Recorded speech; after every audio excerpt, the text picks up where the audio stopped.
Hi everyone, I'm Airier, and today we're going to be looking at more of the Amaris Civil War from Tex Talks Battletech. This is going to be part 2, and yeah, and when I say part 2, I mean the actual fateful rise and fall of Richard Cameron, who, I know this one, he's the guy who did the thing with the Earth hegemony? I think I'm right, but I also am just ignorant enough that I'm not actually sure I'm right. Yeah. Honestly, people did explain to me a lot about what was going on with the Earth hegemony, and I sort of listened. It's like, okay, are we in spoiler territory now? I don't know. Should I stop reading? Maybe? I don't know. Seriously, I'm treating actual lore for the game like a spoiler for Tex.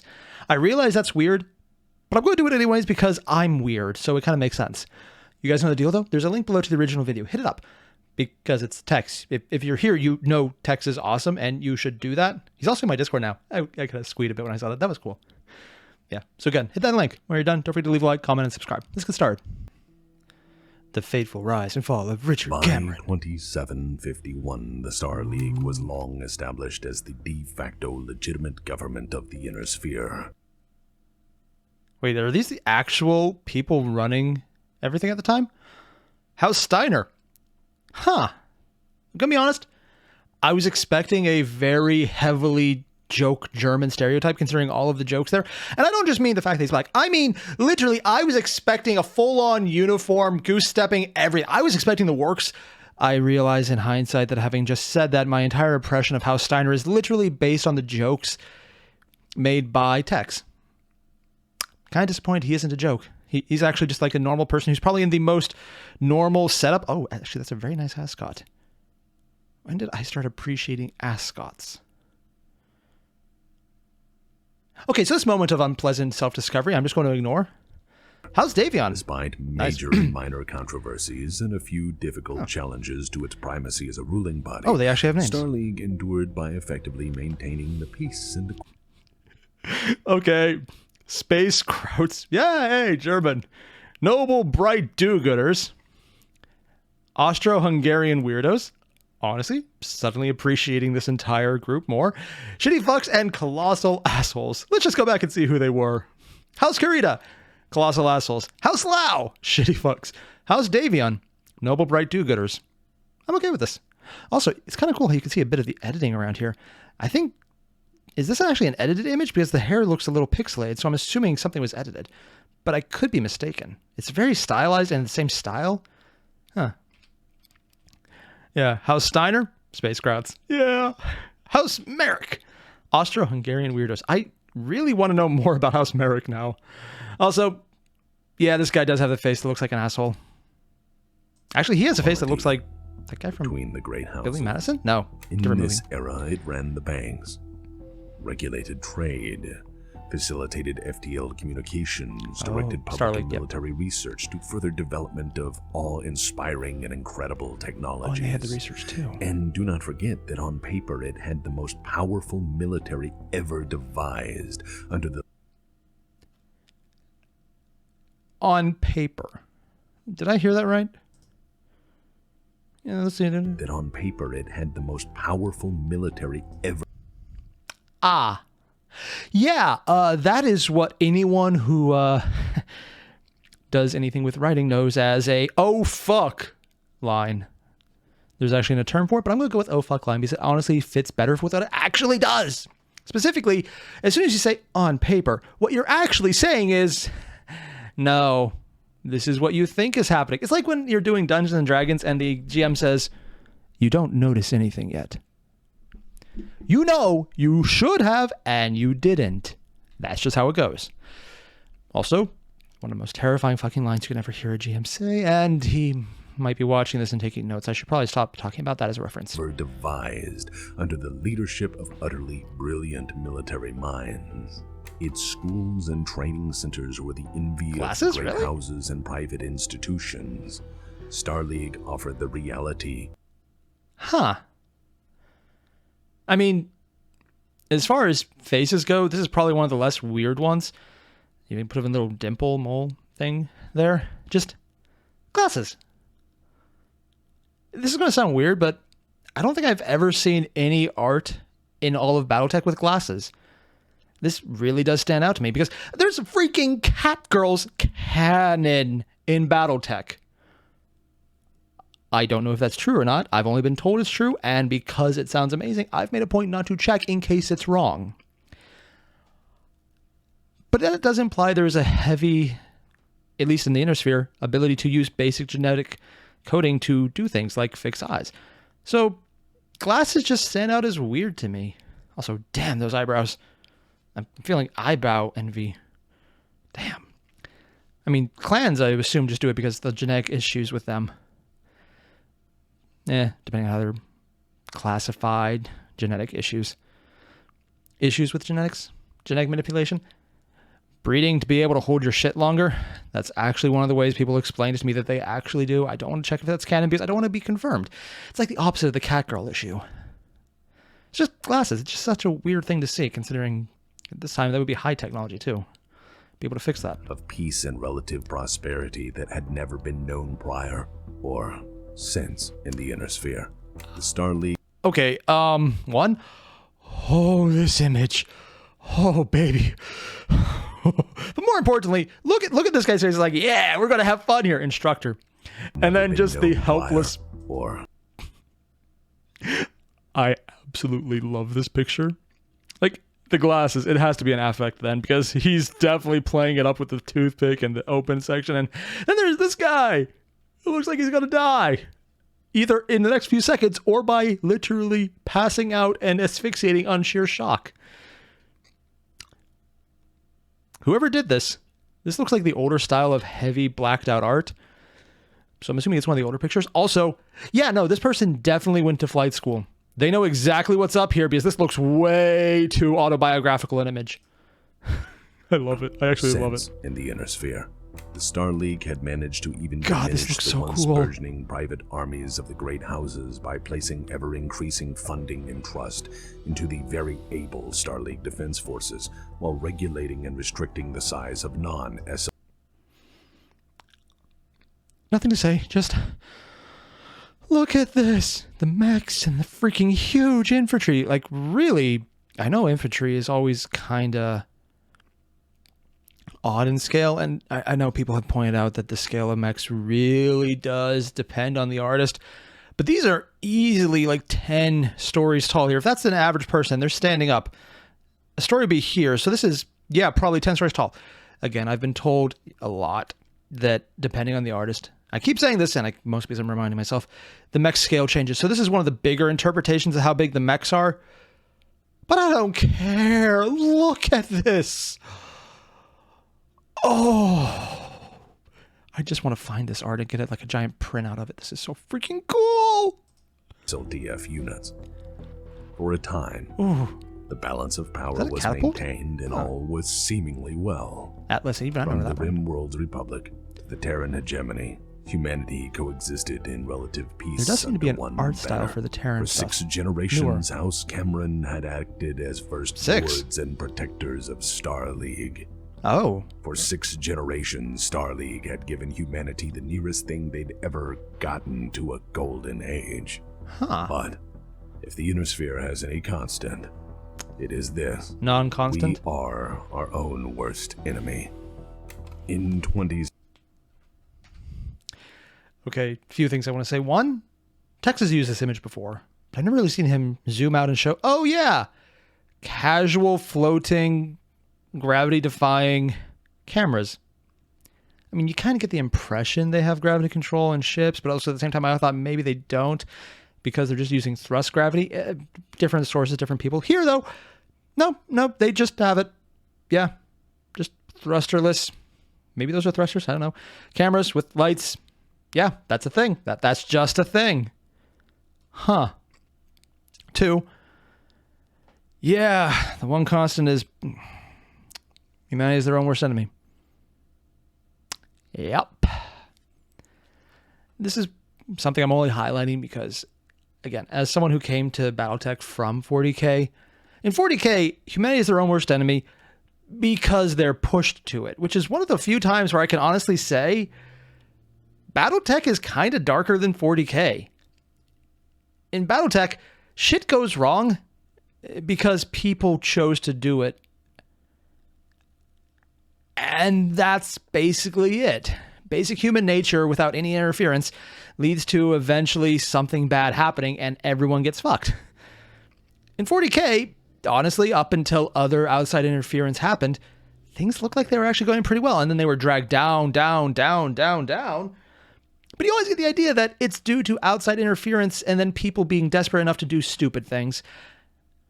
Where Battletech is more, no, we're just going to do stupid things. 6 generations of Cameron's ruling, and, well, depending on how you take the first half, at least generally for most people in the Airier, doing pretty well. Minus the Shadow Wars and the entire fuck the periphery attitude. But other than that, it looked pretty damn good. Like he said, close to a golden age. It does really highlight how this is both an inspirational image, but also literally the image you see at the beginning of the game where they're outlining the evil empire you need to fight. It's kind of a cool mix of that. Just, it's a nice juxtaposition. We are our own worst enemy. Flanked by 2 atlases, too, for most intimidation. In 2751, First Star Lord Simon Cameron had an accident. What? By accident, I mean an engineered accident that resulted in his untimely demise. Starleague I just realized what I'm looking at. Dictated an immediate transfer of power, and so, with the death of First Lord Simon Cameron, the mantle of First Lord passed to his 8-year-old son, Richard, who would become the 6th and final First Lord of Starleague. Oh, so they were already doing the jockeying thing. Richard Cameron was then only 8, and therefore the 5 House Lords exercised their authority to convene and appoint an official protector for the young man. You know what? I have an idea. I know exactly what's coming. And this is not because I looked ahead in the lore. Because, again, I'm treating it like spoilers at this point. But considering the title of this video and how everything seems to be going wrong in ways that are obviously something bullshit and yet also believable because dynasties brought down by engineered accidents by ambitious nobles is literally basically the history of most feudal societies. Literally, if you look at Chinese or most European history, and to a lesser extent the Russian history, a lot of the big dynasties ended when nobles were like, you know what would be really great? If we were in charge. And they'd set things up to fuck up. Sometimes deserve, sometimes not. I'm oversimplifying, but the point still stands that everything he just said doesn't sound like a weird action. 6 generations, or I guess 5 at this point, of constant rulership where they were kind of all hoping to get the best of it. People say that memory lasts a generation. Personally, I disagree. I'd say it lasts about 5 minutes. But the 6 generations, no matter how generous you are, after 5, they don't care and they just want to get more. And considering the disposition of most nobles, I'm assuming Davion probably is responsible, but maybe it's someone in the periphery and not just the actual house. Although I doubt that. I really doubt that. The reason I was pausing, though, is because based on how this is going, I'm assuming the protector is going to be named Amaris. That does seem to be the way this is going. This was not only to guide him to adulthood safely, but to instruct him in the finer points of rulership. After all, there was no weightier crown than the First Lord of Starleague. Specifically one with a bomb in it. As well, all oftentimes petty, the great lords of Starleague were not fools, and they each knew... Okay, I didn't notice before. I thought it was part of the mech, but dear God, that stupid... I don't even... Like, everyone else kind of looks something cool, and then there's this guy. Like, dude, that's not even a collar at that point. That's like... Are you trying to distract from the double chin? Like, what is this?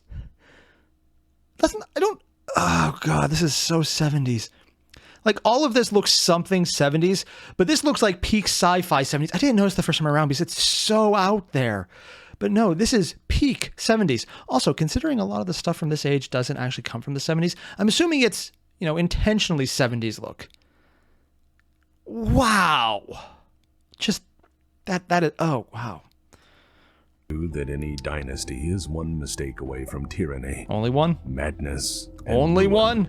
Fearing That's actually generous. Destabilization of their own fortunes, the Great Lords unanimously decided to steer this next generation toward greatness and prosperity. Yeah. For their own interests, if nothing else. Yep. To further I'm sure that worked out well. They appointed the highly decorated, utterly brilliant Star League General Alexander Kerensky to serve as regent and protector.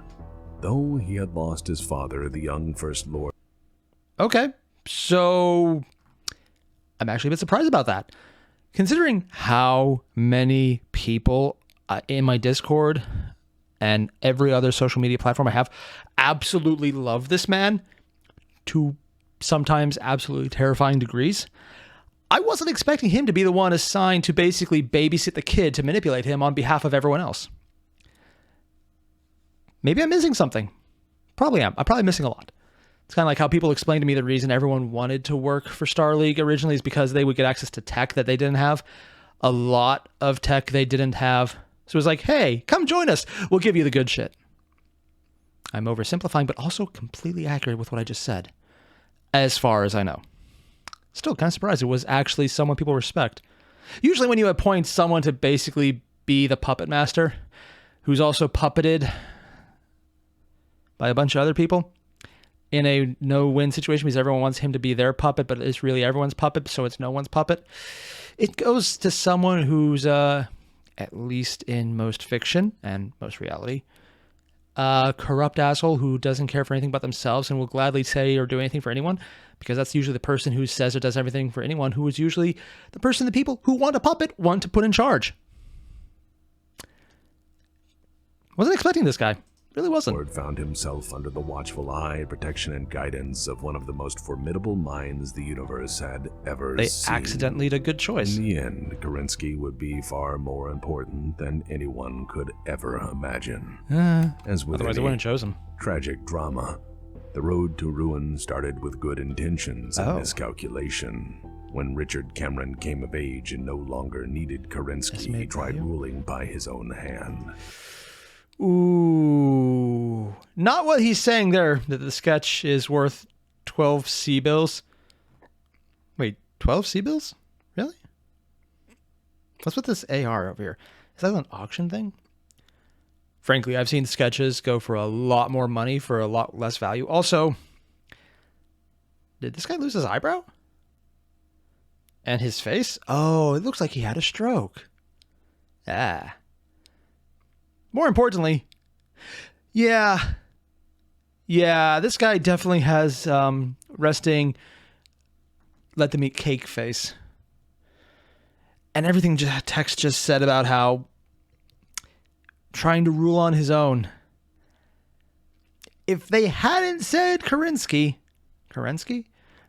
I would think that would probably be a good choice because, less puppet. On the other hand, I still am a little stuck on the fact that they put someone competent in there. Again, competent puppet, not usually the things that go together. After a short time, young Richard Cameron was befriended by Stefan Amaris, provisionally the president. Wait, what did he just say? Also, wow, what is with everyone missing half their face? I don't just mean the shadow, it's like you can see the teeth end before the shadow. Also, can you imagine if someone just was that scraggly they didn't even clean their sideburns? I mean, that would be such a dick move. But seriously. Young Richard Cameron was befriended by Stefan Amaris. Stefan Amaris. And thus we see the issue. Also, 12 C-bills, or 4 million periphery doubloons, showing exactly where the Cameron line really made its impact here. Yep. It also shows you exactly where he went, exactly what's about to happen. And oddly enough, I love the timing on this little insert right here because they only mention that he's with Amaris when they show how much it's worth for this sketch in the periphery. Between the timing of just saying it's worth very little, like affordable in today's value, little, like still not cheap, but affordable. If you're going off the entire very wrong, depending on time period, estimate of a C-bill is $5. This is not cheap, but doable. And then you get 4 million perforated balloons. I don't know the conversion rate, but I'm assuming it's a lot higher because they actually want this, where in the inner sphere, it's probably something you don't. Right as they say, Amaris is the guy he chose to become a friend with. So, yeah. Does anyone else get, like, some kind of villain vibe right now? Like, if Amaris gets his own song and dance number right now and maybe starts singing Hellfire from the Hunchback of Notre Dame, it sounds like what's about to happen. That's where I'm going. The president, but in reality, the absolute ruler of the Rimworld's Republic. Oh. And ever so carefully, through the Rimworld's Republic, with the first part ended saying they were building up their military, and now he has his hands in the guy in charge of the hegemony, who doesn't like every other leader because he's probably suspected he's a puppet of another puppet who is Kerensky, whatever. And he's going to the guy who, oh dear God, it's... I'm annoyed here because this makes sense. This isn't like some kind of weird heel face turn. It's literally, the kid is probably smart enough to realize he's a puppet because text said he wanted to try to rule on his own. Most kids realize when you have someone making all the decisions for you, you have someone making all the decisions for you. Whether he knows or not that, someone probably offed his dad. Probably, maybe, I don't know. Could go either way. So it makes sense that, want to get away from the people in charge, who is not him, and would be Kerensky and the nobles and the inner sphere houses. So he goes to the one guy who is their biggest competitor and not on terms with them. And oh God, it makes sense. Hell, I can think of examples in actual history within the last few hundred years. Specifically, whenever English nobles, it happened a few times, would get thrown out of England due to one rebellion or the other. It happened more than once. They would go to France and sometimes be in positions either as a pawn or to get armies. Usually as a pawn. Mostly as a pawn. Always as a pawn. I'm a little biased, though. So this is not even an odd situation. It happens often. Well, if I knew more about Chinese history, I'd probably be able to pick up often, like times where this happened there in different dynasties as well. God, it actually makes sense. Kindness, gifts, and flattery. And even renaming a planet to honor the First Lord. God, that guy probably killed his dad. It's so bullshit. Slowly wormed his way into young Richard Cameron's heart and confidence. Before long, this young noble had found a close, confident, and trusted advisor in Stefan Amaris. Yeah, there's a tooth missing right there as well. Gentlemen, the unchecked madness they really made of him Stefan ugly. Amaris would ruin It's the teeth. everything. I mean, look at that face. That's Kublai Khan. That's Kublai Khan, who's been kicked out of an all-you-can-eat buffet because unlimited crab legs is a theory and not a fact. I love this. I just love it because they chose this image of him looking like he's hacking up. And there's just this lady in the background going, fine. Yeah, I know we're not allowed to bring dad back here anymore, but it's his favorite place. Just let him eat the silverware again. Ugh. And then this guy, I'm sorry. I might be projecting a bit, but I've been to places where this situation, the drunk old man, I'm assuming drunk just because of the closed eyes and he looks like he's about to hack something up. Also maybe a little biased because Tex just said he ruined everything. Oh, God. Who's been kicked out of an all-you-can-eat buffet because unlimited crab legs is a theory and not a fact. That's a bib. It's not a shirt, that's a fucking bib. Just saying. Oh, yeah, it actually is. So who in the hell was Stefan Amaris and why was he so goddamn important? Yeah. Well, for the sake of could be this Genghis story, Khan, he's though. certainly dramatis personae. So let's dig into him for just Mask a moment. of drama. Stefan Amaris hailed You didn't just do that, did you? personae. So let's dig into him for just a moment. Okay. Dramatis personae, Latin. Mask of the drama. Noun. The characters of a play, novel, or narrative. And is this guy thinking about Golden Corral? Because of the all-you-can-eat joke. Oh, wow. Hey, they showed him with his teeth again. Seriously, that last image. Moment.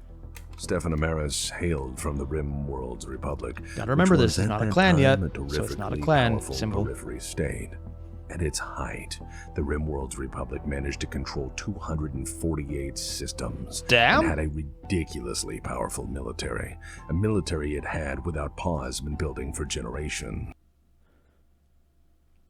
So they have a ridiculous powerful military. They're huge. They have a lot of systems.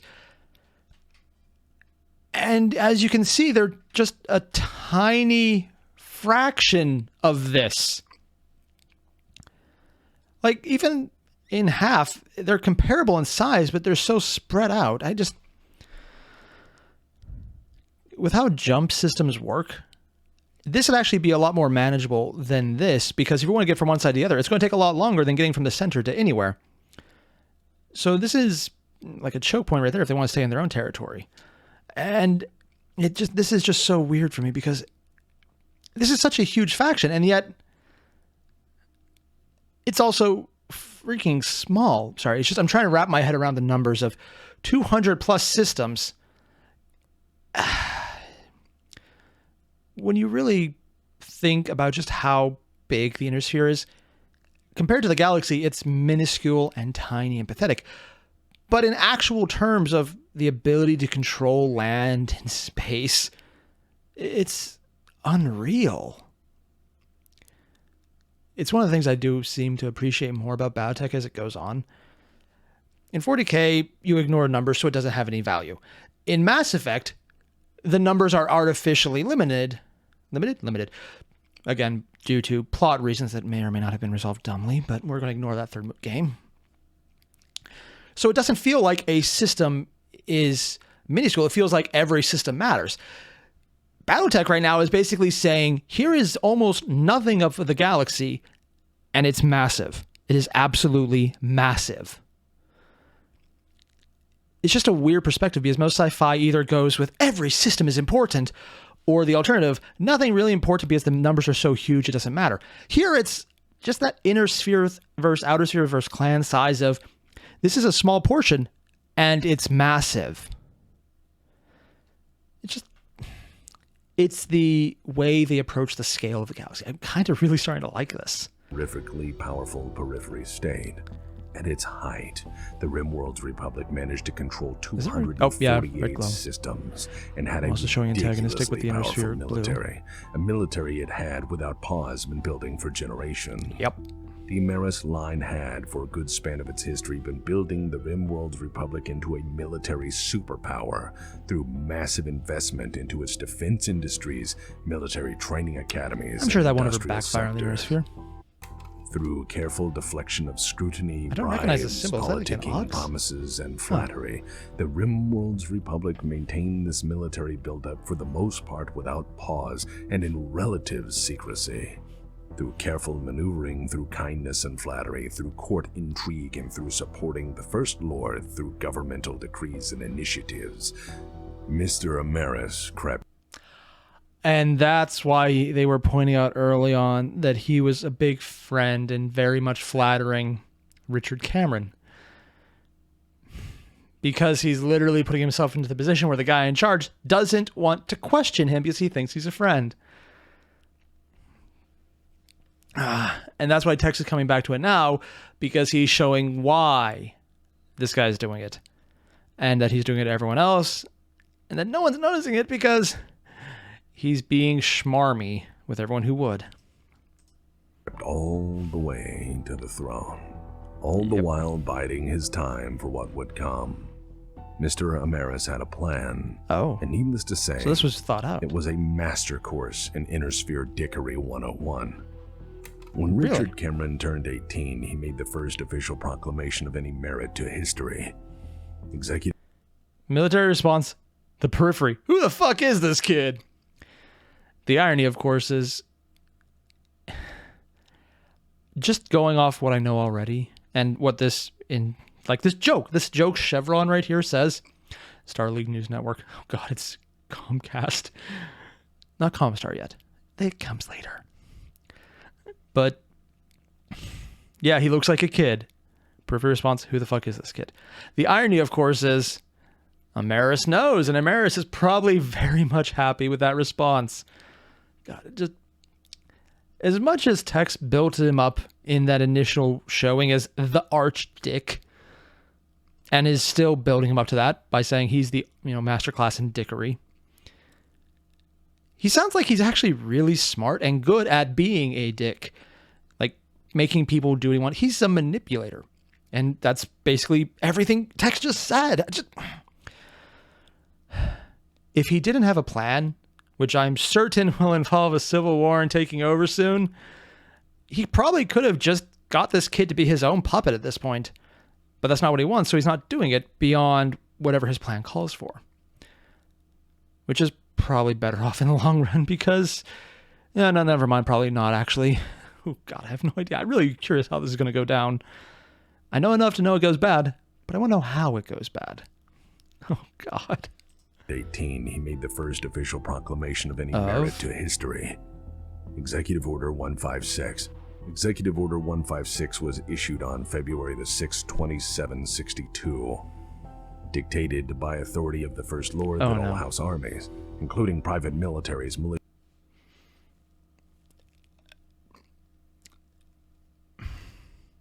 A few words Tex just said are very concerning. 18-year-old and proclamation. All the rest is just highlighting how bad this is going to go. I don't even know what he's about to say, but already I know this is not going to be good. This is going to be really bad, and I don't know if I should blame Amaris already for putting this idea in this kid's head, or this kid for just being dumb enough to do it already. Oh no. Militias and honor guards must immediately disband or join Starleague's defense forces. In addition, the order made illegal and prohibited to possess any firearm larger than a laser rifle or more destructive than a grenade. The idea of this order was to make the Starleague Defense Force the sole military authority.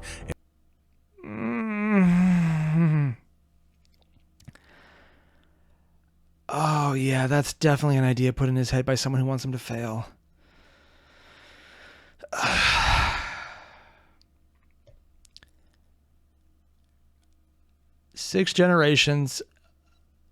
5 prior to Richard, of everyone being armed, even the periphery and everyone else building up militarily. And he's coming in when they have their military and they're fresh and they've been built up but constrained for years and saying, join us or else.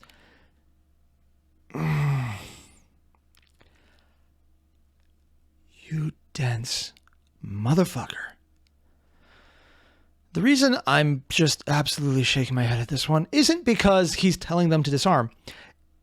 It's that he's telling a bunch of fresh people who support him to disarm.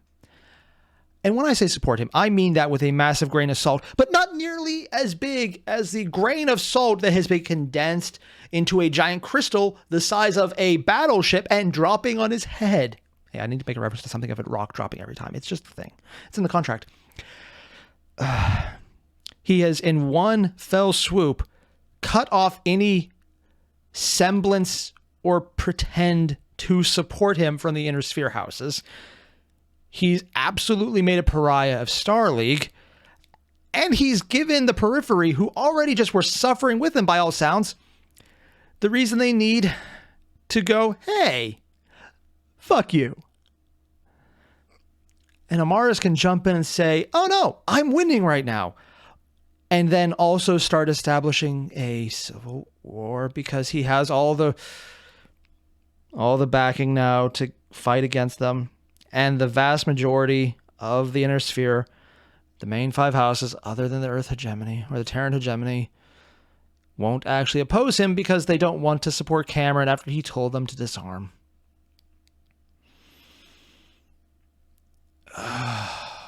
God,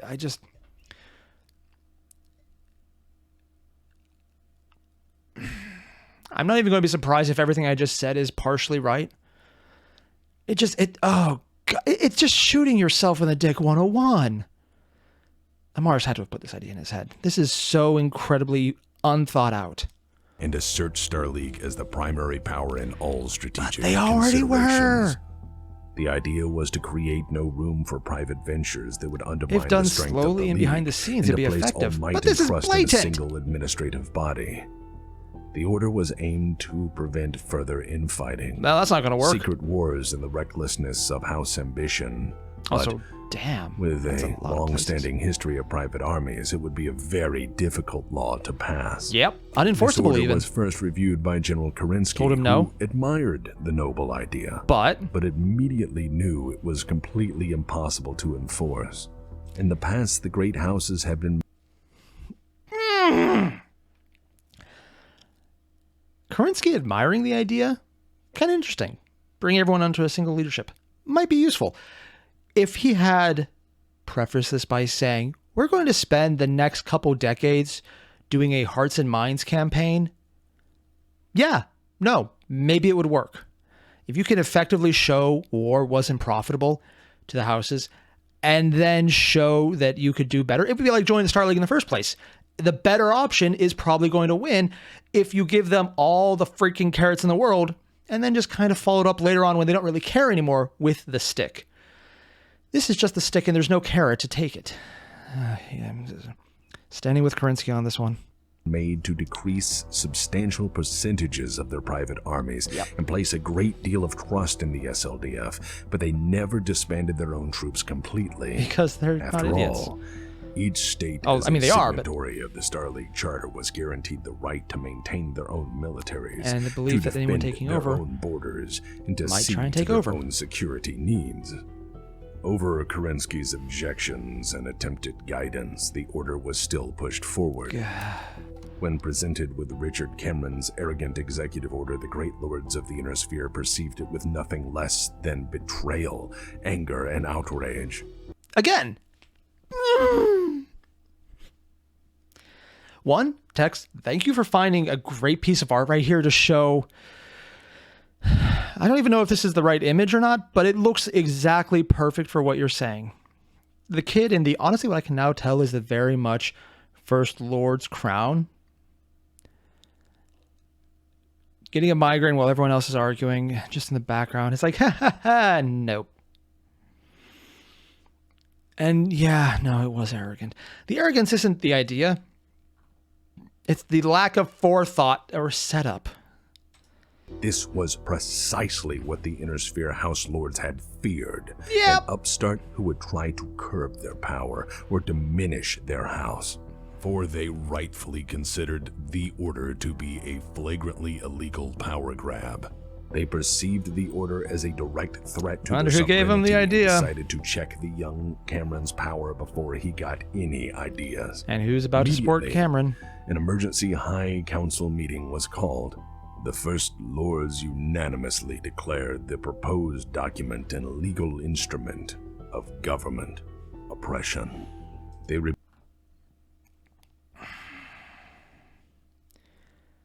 I want to say they're overreacting and they probably could have talked him out of it. But the thing is, they're probably not. And while it might not have been his idea to set up a blatant power grab, he thinks, at least as it's being portrayed by Tex, and again, most of my entire opinion is based off just what Tex has said so far, his mentality is, this is going to help stop war. If everyone is with us, there's no one to fight against us, which is actually the concept of the American military. While there are individual state militias, or not militias, National Guard forces, they're part of an organized national force, and while they can be deployed by a state, they're not inherently just for the state. They'll be deployed other places. But there is an overarching military structure that's nationalized. These kind of things that Cameron's trying to do can happen in a national setting. The problem is, he's not in a constitutional system. He's in a confederacy, essentially. Again, for anyone watching this outside of America, that may or may not make sense. Essentially, though, these are not people in a single nation. These are people in multiple nations united, closer, I guess, to the EU than America. Yeah, I'm not even surprised. Given a lot of free will, political groundwork, and a lot of carrots. I keep going back to the carrot, but there's going to be a lot of carrots needed. It might have worked. under a lot of protest, but it might have worked. And he did not do that. He really didn't. In the slightest, it did not work. Oh, dear God. Rebuked the First Lord openly. And that's unforgivable, probably. At an overreaching, seemingly power-mad First Lord who is dabbling with their inherent rights and I'm guessing Amaris is going to come in and support him. Before the situation spiraled out of control, Kerensky stepped in. Oh. To maintain the peace. Oh, no. Kerensky barely managed to defuse the situation by siding with the First Lords, stating that in direct principle, the document undermined, if not violated, his oath to defend Star League.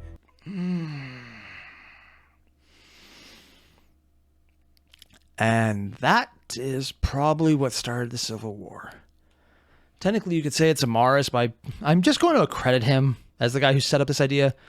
Is he? I don't know. I'm assuming he is. But Star League coming down on the side of the houses and saying that they're right. It's like, on the one hand, yes, he's not wrong. He gave advice to the kid. The kid ignored it. And they would have had a civil war if he didn't do this. But I'm just going back to that portrait of Cameron. Yeah, I think I know exactly what's about to happen. And the uniqueness of each constituent member state. Richard Cameron, the now thoroughly embarrassed and publicly humiliated First Lord, and also just rebuked by the people he thought followed him. His own offer. This small act was the turning point. To note, Kerensky was trying his best. Kerensky was many things. Not a diplomat? All, he was dutiful. He knew his place. He served the state. His parents served the state. His loyalty was everything. He's a soldier, not a politician. And he just told a politician or a politician aspirant to go fuck off, essentially.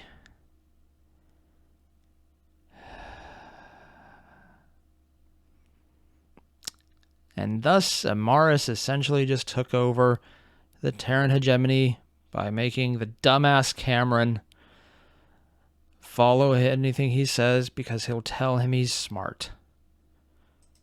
His oaths to protect the inner sphere, the Star League, and the peace it brought were more important than power struggles or personal friendship. But to Kerensky, it didn't matter if the First Lord was a friend or near family. But to Kerensky, it didn't matter that he'd raised the child to adulthood. It didn't matter that... Yeah. Kerensky's honorable. Yeah. That makes more sense considering clans come next, yeah. But it probably matters a lot to him. It probably matters a lot to Richard. And right now, everything Tex is saying about what Kerensky is and what he doesn't have matter to him, it's like he's saying all these things don't matter to Kerensky.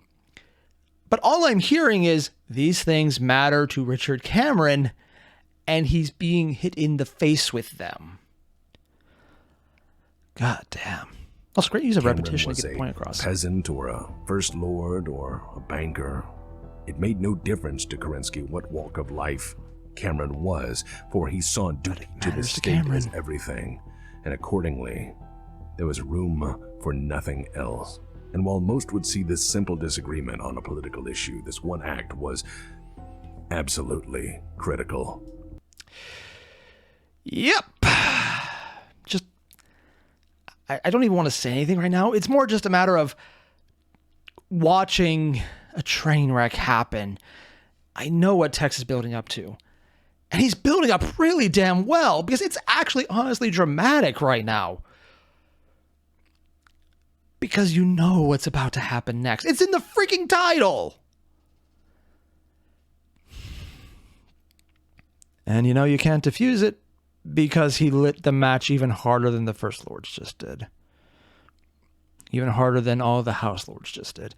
Hell, even harder than Amaris himself probably expected or hoped for. Again, Tex hasn't said this is all his plan, but I'm assuming it is.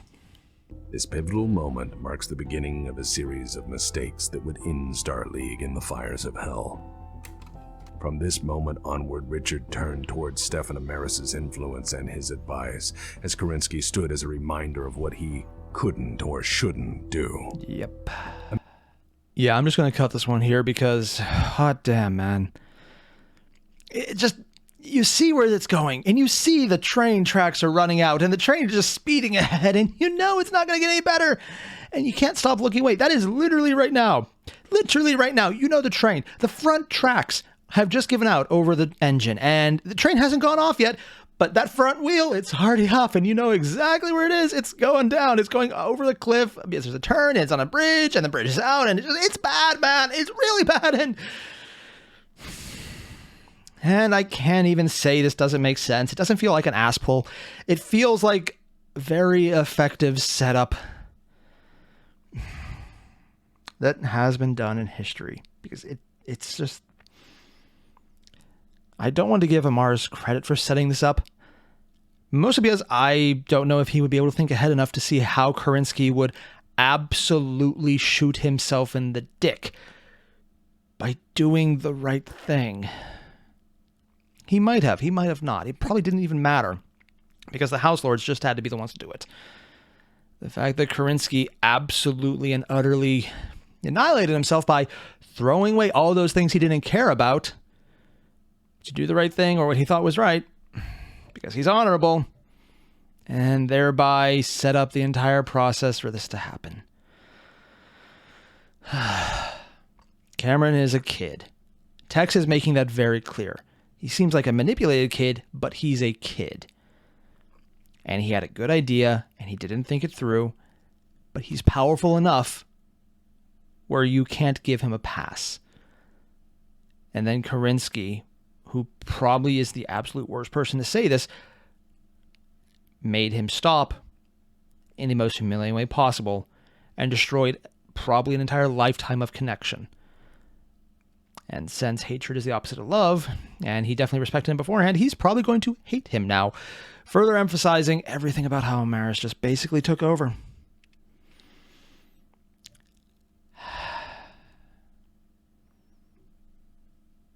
This is painful, because